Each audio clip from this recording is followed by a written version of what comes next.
네, 설교 전에 우리 여러분들에게 좀 사과의 말씀을 하나 드리겠습니다. 이게 대장포진으로 인해서 약을 이제 복용을 하고 있는데, 지난 또 수요일까지 병원에 입원을 해서 좀 검사를 하고 퇴원을 해서 약을 복용하니까 조금 어지러지하기도 하고 눈이 초점이 잘 안 맞기도 하고, 그래서 이제 요한계시록을 계속 이제 강해를 해나가다가 더 그걸 해나갈 만한 그런 제가 자신이 안 생겼어. 그래서 품성 설교로 좀 바꿔서 과거에 저 했던 설교 이렇게 좀 정리를 해서 다시 하게 됩니다. 약이 좀 독합니다. 독해서 그냥 좀 멍한 것도 좀 있고, 제 공중에 떠 있는 것 같은 그런 어떤 좀 기분도 들고, 그런데 오늘 혹시 오늘 막 주보를 내는 것도 막 그랬습니다. 주보를 첫 번 내고 그 다음 거 내고 그 다음 3차까지 내다가 이 주보가 이제 프린트가 말을 안 들어서 3차가 가는 게 정본인데 그게 이제 말을 안 들었어. 그래서 오늘 나온 주보도 원하는 대로 이제 내지 못한 그런 거 있고, 그것도 좀 여러분 양해를 조금 해주시면 좋겠습니다. 십계명은 율법의 핵심입니다. 유대인들은 이 십계명에다가 또 613개 작은 계명도 더하여서 지킵니다. 하라는 계명이 248개, 하지 마라고 하는 계명이 365개입니다. 613개의 계명이 생긴 이유가 십계명의 숫자가 613개요. 그리고 이 248가지는 사람의 몸의 지체수고, 그리고 365가지는 1년의 날수입니다. 한 율법사가 예수님께 시험하며 물었습니다. 율법사라고 하면 모세 율법에 정통한 사람을 말합니다. 율법 중에서 어느 계명이 가장 큽니까? 예수님께 물었습니다. 예수님은 이 율법사가 그 질문을 통하여서 예수님을 테스트한다라고 하는 사실을 알고 있었습니다. 율법의 실력이 도대체 자신은 율법을 잘 알고 있는데 예수님의 실력은 어느 정도 되는가 한번 떠보는 겁니다. 율법사의 시험에 대하여서 예수님께서 하신 말씀이 오늘 본문에 나오고 있습니다. 내 마음을 다하고 목숨을 다하고 뜻을 다하여서 주 너의 하나님을 사랑하라 하셨으니 이것이 크고 첫째 되는 계명이요 둘째는 그와 같으니 내 이웃을 내 몸과 같이 사랑하라 하셨으니 이 두 계명이 온 율법과 선지자의 강령이니라 하셨습니다. 강령은 어뜸이 되는 큰 줄기를 말합니다. 예수님은 구약 성경의 핵심이 되는 큰 줄기로 하나님의 사랑, 그리고 사람을 사랑하는 것, 이렇게 이제 요약을 하셨습니다. 어느 계명이 큽니까? 라고 하는 율법사의 질문에 대해서 예수님은 마음을 다하고 목숨을 다하고 뜻을 다하여 하나님을 사랑하는 것, 그것에 대하여서 이웃을 사랑하는 것까지, 둘째 계명까지 더하여 말씀을 하셨습니다. 예수님은 율법사의 시험에 대한 답을 통하여서 하나님을 사랑하는 것은 이웃 사랑으로 나타나야 할 것을 가르치셨습니다. 주님을 향한 믿음과 사랑이 얼마나 뜨거운가라고 하는 것은 우리의 말이 아니라 우리의 행동으로, 우리가 하나님 앞에 드리는 예배로, 우리가 다른 사람을 향한 사랑의 섬김으로 나타나야 할 것을 말씀을 합니다. 그냥 주님께서 내가 주님을 사랑합니다, 그러면 주님께서 그래 너가 나를 사랑하느냐? 그러면 사랑하는 것으로 내가 알고 있겠다 하시지 아니하시고 주님은 우리의 사랑이 얼마나 참되고 진실된 사랑인가 하는 것도 점검을 하십니다. 우리 텔레비전 연속극에 낭만 닥터, 굿 닥터 이런 이제 여러 의학 드라마가 인기를 끌었습니다. 이 한 간호사가 의사를 도와서 수술에 참여하게 되었습니다. 수술이 이제 성공적으로 진행이 되었고 이제 수술을 마치고 봉합하는 순서가 되었는데 간호사가 의사에게 말합니다. 선생님, 사용한 거즈가 모두 12개인데 11개밖에 제거하지 않았습니다. 그러니까 의사가 모두 다 빼냈습니다. 이제 꺼매도록 하죠.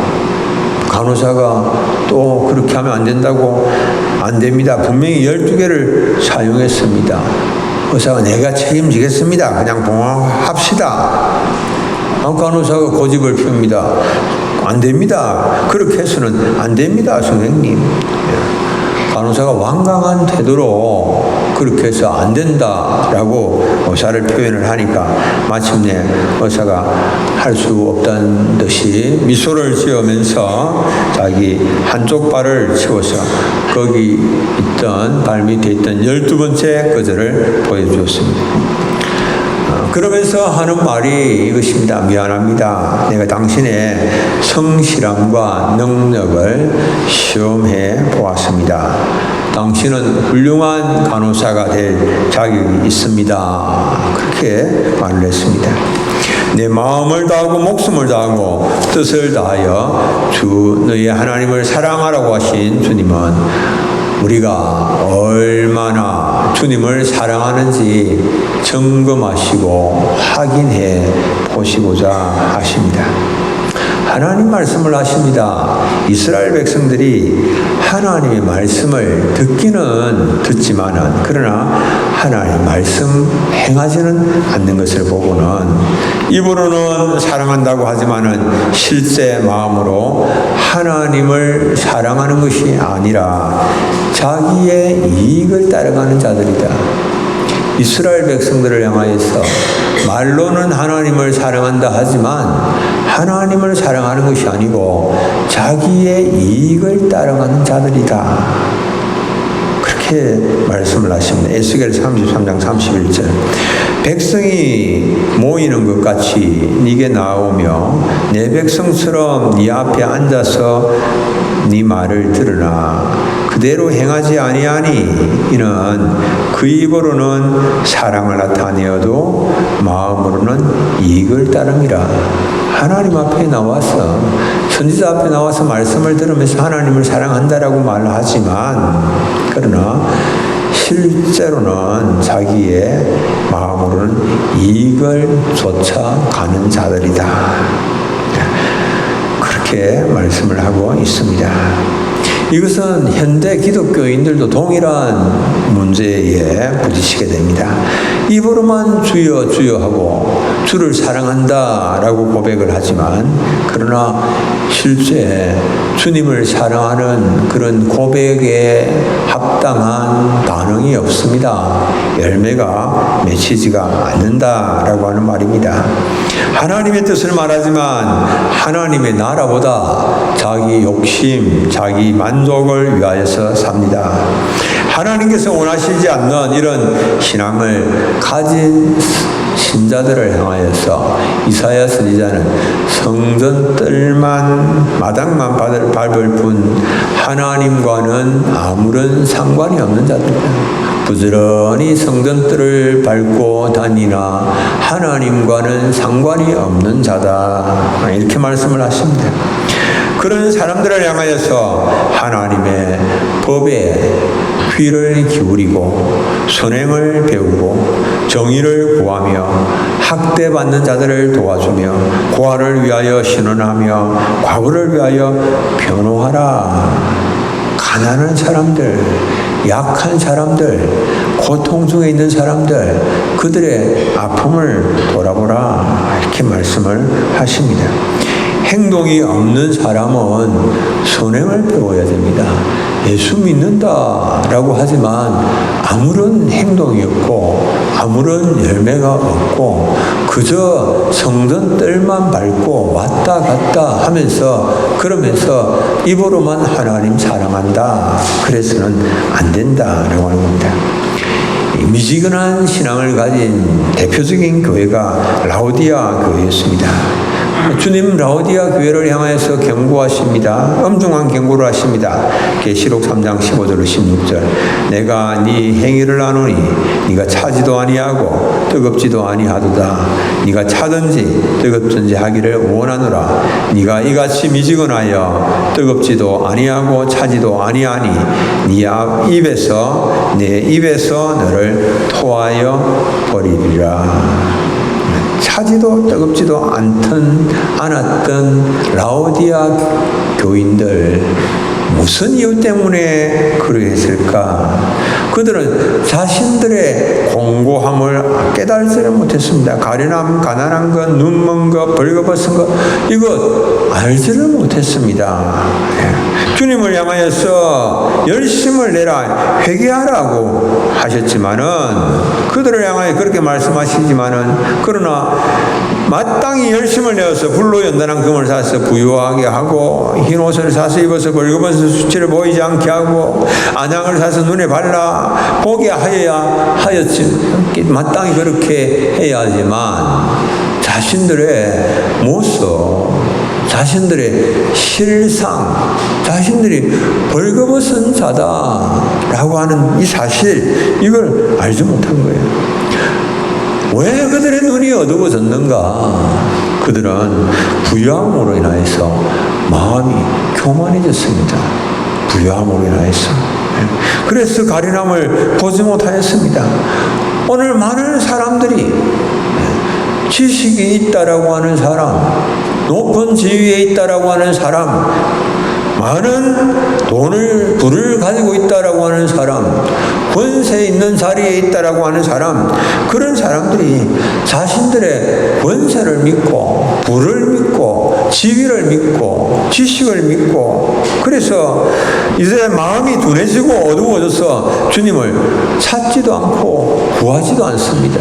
돈만 있으면 되지 주님이 뭐가 필요하냐? 내 돈으로 해결되지 않는 문제가 뭐가 있느냐? 뭐든지 나는 다 할 수 있지 않느냐? 돈으로 다 할 수 있는데 왜 내가 주님을 찾아? 내가 그냥 하고 싶은 대로 살면 되지. 한 번씩 가서 예배만 하고 그런 생각들을 가집니다.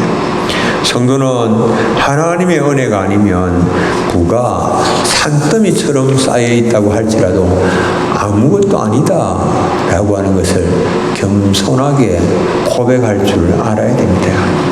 아무리 지혜가 뛰어나다고 할지라도 하나님께서 함께 하시고 도와주시지 아니하신다면 헛되고 헛되어서 바람을 잡는 것과 같으며 권세도 부도 아무것도 아니다 라고 하는 사실, 아무리 권세가 있다고 한들 여러분들 한 방에 훅 갑니다. 하나님 도와주시지 아니하시면 그 권세라는 건 한 방에 다 날아갑니다. 여러분들 뭐 부가 많습니까? 여러분들 얼마나 많은 부를 쌓았습니까? 하나님의 은혜 아니면 한순간에 훅 하고 불면 훅 하고 날아가 버립니다. 아, 내 돈 막 붙잡으려고 달려가 보지만 뛰어가 보지만 그때는 날아가는 것을 내가 어떻게 붙잡습니까? 붙잡을 수가 없습니다. 하나님의 은혜 받는 일에 최선을 다해야 됩니다. 열심을 내야 됩니다. 하나님의 은혜를 내가 누릴 수만 있다면 어떤 대가라도 기꺼이 지불하겠다라고 하는 마음이 있어야 됩니다. 자기를 부인하고 자기 소유를 버리고 하나님의 뜻을 위하여서 모든 것 하나님 원하신다면 내 목숨까지도 내려놓겠습니다. 주님, 내 몫의 태인 십자가 내가 지고 가겠습니다. 우리는 자꾸 내 몫에 태인 십자가 다른 사람이 좀 지고 가줬으면 누가 내 십자가 좀 지고 가줄 사람 없나? 늘 다른 사람에게 내 십자가 맡기고 싶합니다. 그러나 자기 십자가 지지 아니하는 사람은 십자가를 지지 아니하는 사람은 하나님께로 갈 수가 없습니다. 하나님께서 주시는 은혜 누릴 수가 없습니다. 하나님께서 준비하신 그 나라, 영원한 나라 들어갈 수가 없습니다. 하나님께서 우리를 위하여서 멸류관을 준비하시고 계시지만 자기 십자가 지지 아니하는 사람 그 멸류관을 쓸 수가 없다라고 합니다. 우리가 모든 계명 중 큰 계명은 하나님을 사랑하는 것입니다. 하나님을 사랑하는 그것은 무엇으로 나타나야 되는가? 하나님을 뜨겁게 사랑하는 사람은 바른 예배를 통하여서 하나님께 영광을 돌립니다. 예배를 통하여서 바른 예배, 하나님께서 기뻐하시는 예배를 내가 어떻게 드릴 수 있을까? 얼마나 주님을 사랑하는가, 열심히 사랑하는가 보려면 그 사람의 예배하는 자세를 보면 됩니다. 얼마나 예배에 최선을 다하는가. 참 안타깝습니다. 저는 개인적으로 예배 때에 이제 연세 드신 분들이 좀 조시기도 하시는데요. 어떤 경우에 막 약을 드시고 오셔서 조시고 제가 그런 걸 다 압니다. 약 기운 때문에 어찌할 수 없어 조신다라고 하는 건 제가 알고요. 또 몸이 막 연약하여서 감당이 안 돼서 조시는 분도 계시는데 제가 그런 거 다 압니다. 하나님도 그런 것들은 아시겠지만 그러나 우리가 좀 더 늘 조는 것이 아니라 때로는 정신을 좀 차리고 예배할 수 있었으면 하는 그런 마음도 있습니다. 예배 시간에 얼마나 최선을 다하는가. 여러분들 예배 시간에 엉뚱한 일을 하는 사람들은 하나님 앞에 나와서 예배하면서 어떤 때 어떤 사람은 예배 시간에 휴대폰을 내놓고 문자를 하고 예배 시간에 엉뚱한 휴대폰을 가지고 엉뚱한 일을 하는 거 여러분들 그래 보신 적이 있으시다면 이건 반드시 하나님 앞에서 내가 이런 일을 하면 안 됩니다. 절대로 하면 안 됩니다. 하나님 앞에서 예배하면서 하나님 내가 주님 사랑합니다라고 예배하면서 하나님께서 받으실 만한 예배를 드려야 되는데 그런 일을 하면서 어떻게 하나님께서 받으실 만한 그런 예배를 드릴 수가 있겠습니까? 그래서 이제 우리가 얼마나 준비된 예배를 드리는가 하는 것을 보면 주님을 사랑하는 정도를 알 수 있습니다. 여러분 어떤 상황에서도 예배하는 일에 최선을 기울여야 됩니다. 기도하면서 준비하고 최선을 다해서 예배를 준비를 해야 됩니다. 하나님의 은혜를 누리고자 하는 사람은 하나님의 은혜가 아니면 다른 모든 것을 다 가진다 할지라도 그것은 소용이 없다라고 하는 것을 알기 때문에 은혜를 얻기 위해서 어떤 대가라도 지불할 그런 어떤 희생이라도 감수할 마음의 자세가 되어 있습니다. 하나님의 자녀들이 예배하는 일에 힘을 내기를 원하십니다. 열심을 다하여서 예배하기를 원하십니다.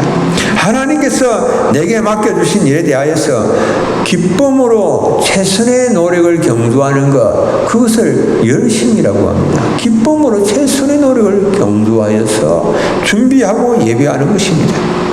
우리가 주님을 사랑하여 예배하는 일에 기쁨으로 최선을 다하는 모습을 보시기를 원하십니다.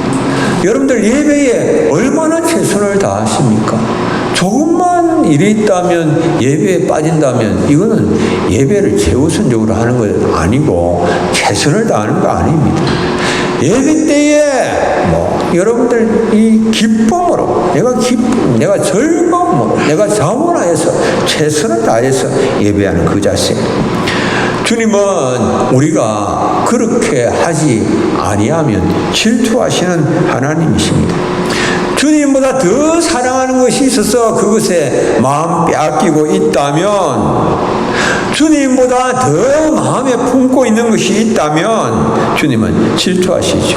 심지어는 내가 아버지 뭐 어떤 분은 아버지 생일 때문에 아버지 잔치 때문에 빠진다. 주님은 이렇게 말씀하십니다. 아버지나 어머니보다도 나를 더 사랑한 자도, 나보다도 아버지나 어머니를 더 사랑하는 자도 내게 합당하지 않다라고 말씀하십니다. 마태복음 10장 37절. 아버지나 어머니를 나보다 더 사랑하는 자는 내게 합당하지 아니하고, 아들이나 딸을 나보다 더 사랑하는 자도 내게 합당하지 아니하며, 주님은 이렇게 말씀하십니다. 우리는 아들 때문에, 딸 때문에, 아버지 때문에, 어머니 때문에 내가 주님 앞에 예배하는 것이 좀 어렵습니다. 곤란합니다. 여러분들 이런 사유를 주님 앞에, 주님 제가 이런 사유 때문에 좀 결석계를 좀 내야 되겠습니다. 예배에 좀 장기 결석을 좀 해야 되겠습니다. 그러신다면 주님께서 그건 합당하지 않다라고 말씀하십니다. 주님은 우선순위에 있어서 두 번째로 밀려나가는 것을 결단코 원치 아니하십니다. 우리 속에서 막 싸움이, 다툼이 일어나고 있습니다. 우리의 마음은 전쟁터입니다. 이 마음의 전쟁터에서 사탄은 우리의 마음을 차지하기 위해서 우리 속 사람과 계속해서 싸움을 합니다. 우리의 마음을 차지하기 위하여서 사탄은 예배를 위하여서 뭘 그렇게 열심을 낼 필요가 있겠나? 과연 예배에 최선을 다할 필요가 있나? 적당하게 하면 되지 않겠나? 미혹을 합니다. 우리의 생각을 어둡게 하여서 예배를 단순히 정해진 시간에 모여서 정해진 순서에 따라서 그냥 진행하는 예식이다, 어뢰 정도다, 예식 치르는 것이다. 여러분들 그렇지 않습니다. 예배를 통하여서 궁극적인 목적은 하나님께 영광을 돌리는 것입니다.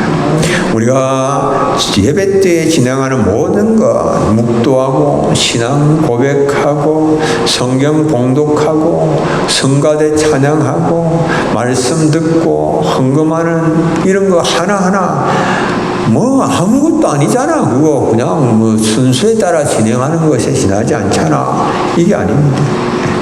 우리가 최선의 준비, 이게 다 해서 하나님을 영화롭게 하는 것이죠.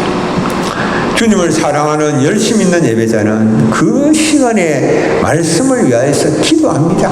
기도하고 선포되는 말씀을 마음판에 새기고 은혜를 마음에 담는 일에 최선을 다합니다. 목회자를 위하여서 기도합니다. 들은 말씀 깨달아서 그 말씀대로 살아서 세상에 이 소금과 빛으로의 삶을 살고자 애쓰는 사람, 이 사람이 이 주님을 사랑하는 사람이에요. 주님을 사랑하는 사람은 두 번째로는 이게 자기의 이 하나님의 계명을 지키는 자입니다. 말로만 고백하는 자가 아니라 계명을 실제로 지키는 자입니다. 하나님의 계명을 지키는 자야 하나님을 사랑하는 자고, 그리고 인정해 주십니다. 말씀을 지키기 위해서 먼저 말씀을 가져야 됩니다. 요한복음 14장 21절. 우리 함께 한번 읽어보겠습니다. 나의 계명을 지키는 자라야 나를 사랑하는 자니, 나를 사랑하는 자는 내 아버지께 사랑을 받을 것이요 나도 그를 사랑하여 그에게 나를 나타내리라. 그렇게 말씀하십니다. 이 개역 성경은 나의 계명을 가지고 지키는 자라야 나를 사랑하는 자니, 이렇게 말씀합니다. 헬라 성경도 나의 계명을 가지고 지키는 자가 나를 사랑하는 자다, 그렇게 말씀하십니다. 그렇기 때문에 하나님을 사랑하는 자는 먼저 하나님의 말씀을 가지는 사람입니다. 하나님의 말씀을 가집니다. 하나님 아담을 지으시고 에덴 동산에 거하게 하시고 경작하며 지키게 하시고 동산 모든 나무의 실과를 먹게 하시고 선악을 알게 하는 이 나무의 열매를 먹지 말라고 하셨습니다. 말씀을 주셨습니다. 그러나 아담과 하와는 불순종하고 마침내 에덴 동산에서 쫓겨나고 말았습니다. 말씀을 듣고 지키지 못한 결과 에덴 동산에서 쫓겨났습니다. 그러나 예수님께서는 모든 말씀들을 다 지키시고 십자가에서 모든 율법의 요구를 다 이루시고 성취하시고 십자가에서 죽으셨습니다. 이제 예수님을 믿는 사람은 믿음으로 구원 얻는 은혜의 언약 가운데로 인도함을 받습니다. 이제 예전에는 우리가 행위 언약입니다. 그거 다 지켜야 되지만은 그러나 이제는 은혜 언약 가운데서 구원의 은혜를 기억하면서 구원의 기쁨을 안고 주의 말씀을 순종하는 삶을 살아가면 됩니다. 말씀을 성취하시는 것은 주님이 다 성취하셨고 우리는 그 은혜 기억하면서 기쁨으로 주의 말씀 어떻게 하면 순종해드릴 수 있을까? 그것을 생각하면서 살아갑니다. 나의 생각과 욕심으로 더러워진 마음, 우리의 마음이 다 그렇습니다. 뿌리 깊은 재성을 가진 우리의 마음을 정결케 하기를 원하십니다. 주님께서. 아므로시우스가 이렇게 말을 합니다. 지은 시가 있습니다. 주님의 발을 씻도록. 예수님, 제가 발을 씻도록 허락해 주소서. 더러운 제 마음 안을 다니시느라 주님 발이 더러워졌기 때문입니다. 당신의 발에서 더러운 것들을 씻어내도록 저를 허락하소서. 저의 못된 행실 때문에 주님의 발이 더럽혀졌기 때문입니다. 그런데 발 씻는데 필요한 물을 어디서 구하나요? 물이 없다면 저의 눈물이라도 써야지요. 주님, 저의 눈물로서 당신의 발을 씻도록 허락하소서. 그럴 때 제 자신도 씻겨질 것입니다. 불순종과 거역의 죄를 정결하게 하기 원하는 자는 뜨거운 회개의 눈물을 흘릴 수 있어야 됩니다. 그 회개의 눈물로 씻는 것입니다. 둘째도 마찬가지입니다. 주님 율법사를 향하여서 내 이웃을 내 자신같이 사랑하라고 하셨습니다. 주님을 사랑한다고 하면서 이웃을 미워한다는 것은 있을 수가 없는 일입니다. 주님을 얼마나 사랑하는지 다른 사람에 대한 그런 자세를 보면 알 수 있습니다. 다른 사람을 향한 사랑을 보면 알 수 있습니다. 섬김과 봉사의 태도를 보면 알 수가 있습니다. 하나님을 사랑한다고 하면서 다른 사람에게 무례하게 행하고 함부로 대하는 것은 입에 발린 사랑입니다. 어떤 목사님이 유명한 목사님인데 그분을 아는 사람이 옆으로 가니까 옆으로 오지 말고 저리 가 있으라고, 저리 가라고. 자기를 잘 아는 사람인데 그렇게 행하는 것은 좀 무리하지 않습니까? 그런 모습을 보면서 주님을 사랑하라고 말하고 사랑한다라고 말하지만 실제로는 그렇지 않구나 하는 것을 알 수가 있었습니다. 우공이산이라고 하는 말이 있습니다. 오래된 중국의 북산에 나이가 90이 넘은 우공이라는 남자가 살았습니다. 집 딱 바로 앞에 산이 2개 자리 잡고 있었습니다. 태양산과 왕옥산이었습니다. 집 바로 앞에 산이 2개 자리 잡고 있으니까 이 산 때문에 다른 지역으로 이동하는 것이 여간 불편하지 않았습니다. 그러던 어느 날 우공이 가족들을 불러 모아서 내가 이 커다란 산 때문에 지금 다른 고장으로 지금까지 가기 힘들었는데 이제 산을 다 허물어 버려야 되겠다. 허물어서 옮겨야 되겠다. 그러면 편안하게 다닐 수 있지 않겠나. 그날이 곧 오지 않겠나라고 그렇게 말했습니다. 이 이야기를 듣고 아내가 말을 합니다. 산을 파내면서 나온 흙과 돌을 도대체 어디에다 버릴 겁니까? 버릴 곳이 마땅치 않습니다. 그렇게 반대를 했습니다. 그래도 우공은 고집을 꺾지 않고 나중에 이제 시간이 흐르면서 손자와 그 아들과 손자까지 다 찬성을 하고 힘을 보태고 이웃 마을 과부 또 경성 씨와 그리고 그 과부의 7살 된 손자까지도 아들까지도 도와서 우공을 도와서 산을 깎고 그리고 그것을 발해바다에 버리기를 반복을 하는데 거리가 워낙 멀어서 1년이나 한 번 흙을 버리고 오는데 1년이나 시간이 걸렸습니다. 이 모습을 보면서 우공의 친구, 지혜로운 친구 지수라고 하는 사람이 지금 자네 나이가 얼마인가? 나이가 많아서 산을 허물기도 전에 죽을 것이니 그냥 그만 이 정도에서 포기하라. 그렇게 권면을 했습니다. 그런데 우공은 이거 대를 이어서 계속하면 언젠가는 땅이 평평해져서 누군가는 편하게 사용하게 될 것이다 라고 말을 하면서 산을 계속해서 허무는 일을 합니다. 그런데 이 소문이 산신령에게 들어갔습니다. 산신령과 바다신이 이제 산을 허물고 바다를 메워버리면 자신들이 어디에 있을 데가 없지 않습니까? 그러니까 이게 자신들의 이 거처가 자신들이 이 신분이 위험해지기 때문에 그래서 옥황상제에게 이 일을 이렇게 호소를 했습니다. 아래니까 그리고 옥황상제가 우공을 가만히 지켜보니까 지극정성으로 그 일을 하고 있는 거예요. 그래서 그 정성에 감명한 나머지 청계에서 가장 힘이 센 두 신령에게 산을 옮기라고 명령을 해서 하나는 이 삭동에 두고 하나는 옥남에 두도록 하였다. 그런 이제 고사가 있습니다. 옛날 이야기가 있습니다.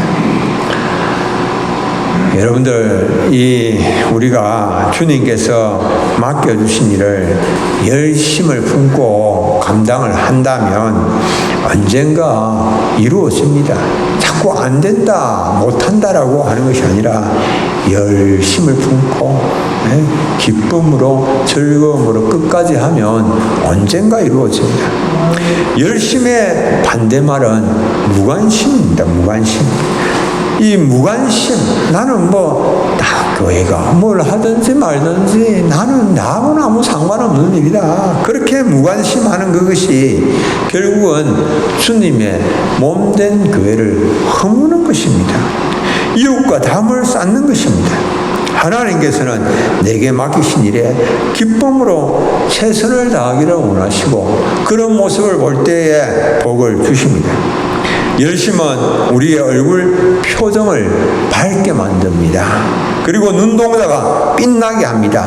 삶의 활력이 넘치게 만듭니다. 또한 그렇게 할 때 열심을 내고 기쁨으로 주의 일을 할 때에 우리의 약해진 뼈들이 튼튼해지고 그리고 아주 우리의 면역력이 올라가고 건강한 삶을 살 수가 있습니다.